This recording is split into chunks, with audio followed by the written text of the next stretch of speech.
everything. I said, do you believe in God? He said, yes. Oh, yeah? Sure. I said, but do you believe in the God of Moses? He said, yeah. Abraham? Yeah. What about David and Suleiman? He said, yeah. So when I meet this man, I'm impressed that he's believing these things, but I thought maybe he's just saying it. So I even asked him, what about Jesus? Because I thought maybe they're kind of... First I thought Muslims were like Hindus. That was first. And then when he said he believed in some of the things of the Bible, I said, okay, maybe they're like Jews. So that's when I said, yes, but what about Jesus? Do you believe in Jesus? And he said, yes. I said, okay, wait a minute. This is going to be easy. I can convert this guy. So I agreed that we're going to do business with him. And in fact, I took him immediately out to have tea together. We sit together, drink tea, talk a little while. And I start trying to preach to him right away. I'm in the Bible. I got it right there. Flip it open. Genesis. Let's talk about Abraham. What do you know about Abraham? Abraham, he had 2 sons, you see, and blah, blah, blah, blah, blah. And I'm doing all the preaching to him. Do you imagine this? And he sit there. Okay. He's a graduate of Allah's heart. Like this. Get me? You know what I'm saying?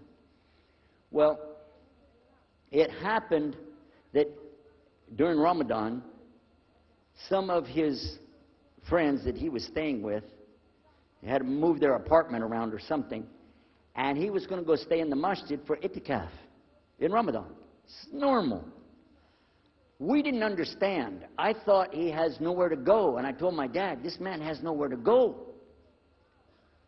And my dad said, no, he's got money. I said, no, he doesn't. Dad, I'm telling you, he has no place to go. I heard him say he's going to go live in the mosque to a Christian. If you're going to live in the church, ooh, that's the worst.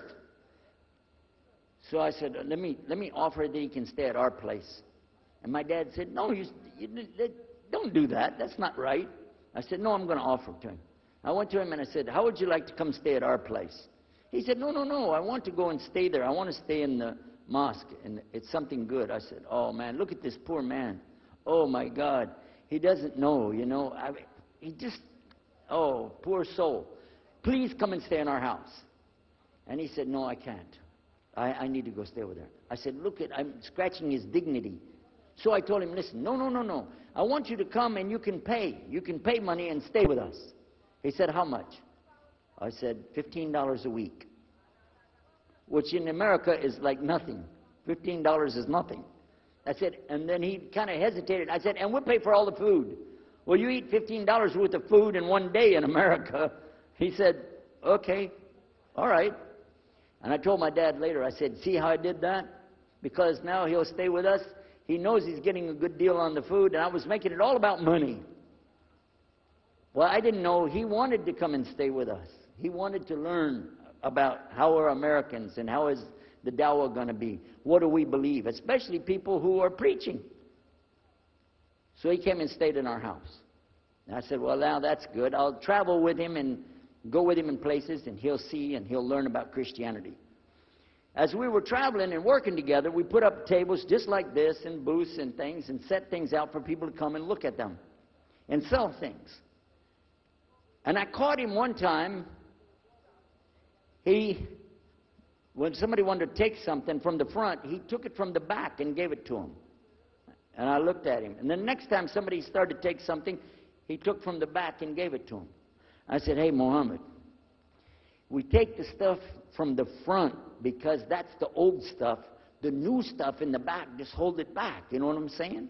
This is dated material. Get rid of the junk first. He said, no, I can't. In my religion, we can't sell something unless we give the people the best. I said, got me on that one. And I'm supposed to be telling him about a better deal. I said, okay, yeah, whatever. You're never going to make any money, though. But that's all right. Over a period of time, I came to learn a lot of things. Also about being humble.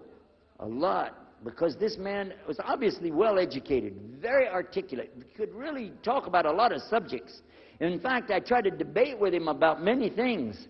But he was so wise and well educated that he could see what I was doing, and he would take it easy and let me win every debate.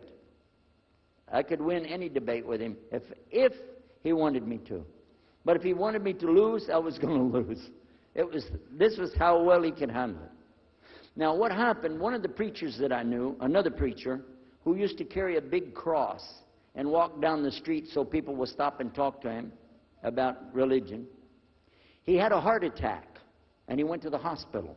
So I went to the hospital to visit him, and when I was visiting him, I met another man in the hospital who was in a wheelchair. This gentleman had a problem. He didn't want to talk to anybody. And I told him, let me witness to you. Let me share the message of Jesus with you. So I took out my Bible, and again, I started telling him about a prophet, Prophet Yunus, alayhi salam. And I'm telling them, look at Jonah. He's in the belly of the whale. He's in the sea. He's down there like this, and who knows how long. And suffering like this, you don't have as big a problem as that. And God saved him, so he could save you too. He said, didn't want to talk to me. I asked him, what's your name? He didn't want to tell me. Where are you from? He said, I'm from Venus. So what's that? Well, we do have, there is a Venus, Texas, by the way. But he said, you know, he's from another planet. So I kept, each time I would go, I would talk to him, witness to him. Finally, one day, he started crying. I was pushing his wheelchair around. I took him down. I rolled him around different places. He started crying one day. He said, I'm going to confess something to you. I need to confess something to you. Now, to a Catholic, confession means you're going to tell the priest all your sins. And then he's going to forgive you. Well, I wasn't Catholic. And I told him, listen, I'm not Catholic and I'm not a priest. I'm a preacher. He said, I know better than you do. I am a priest. I said, oh my God. This man is a priest? And he knows the Bible better than I do. He said, I just have had a hard time. I've been here and having heart attacks, and I've been having problems and everything, and trying to figure out a lot of things. He said, I'm sorry I took it out on you. I really am. I apologize. And he started crying. And when he started crying, I felt sorry. You know, I hugged him. I said, it's okay. One day I went to the hospital, and my friend was gone. So I started visiting with the priest. And it happened one time I went to visit him at the hospital, and he was gone. And I asked him, where did he go? They said he went home. I said, home? He's a missionary priest from South America. How did he go home? She said, I don't know. He's not here. I'm sure his family. I said, he has no family. I know him personally. He has no family. Where did he go? She said, I don't know. We're not responsible for them. I said, well, let me see where he went. You got it in your file? She said, I can't do that. Those are locked up. Nobody can look in the file. And I got in the lady's face, and I said, listen to me. This man could die in the street right now, and it's going to be your fault. And you're going to get sued because I'm going to sue you for him.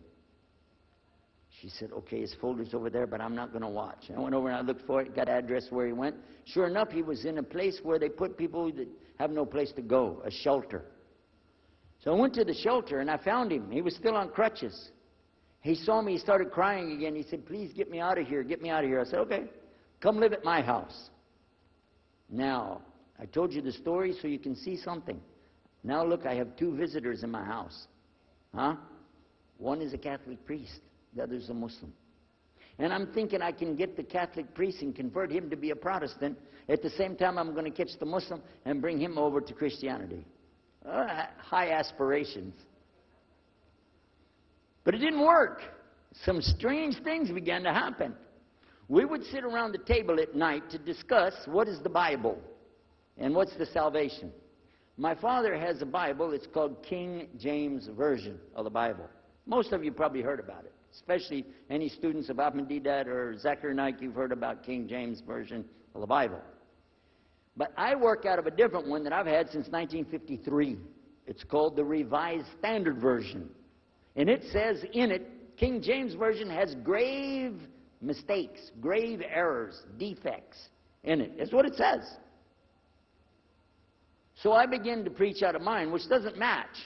And my father said, no, it's this way. I said, no, it's this way. Now, my wife